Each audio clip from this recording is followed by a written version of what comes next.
Hey guys, in this video I'm going to show you the ways to report a lost or stolen card through the MBNA mobile app. If you have lost or that your card has been stolen, then you could go ahead and open up your MBNA mobile banking app, and when you open up the application, log in into your account, then you could go ahead and tap on the help center button.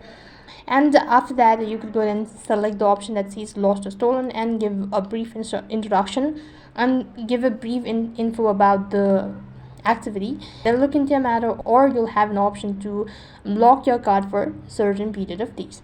Or else, what you can do is you could open up a browser, and then on the web address bar, you could go ahead and type in www.mbna.co.uk/card and pin services. I'm gonna make sure to leave the link on my description box below as well. And when you type in, then you could find the link here. You could go ahead and read the services that has been provided, and accordingly, you could go ahead and report a lost or stolen card through the MBNA mobile app.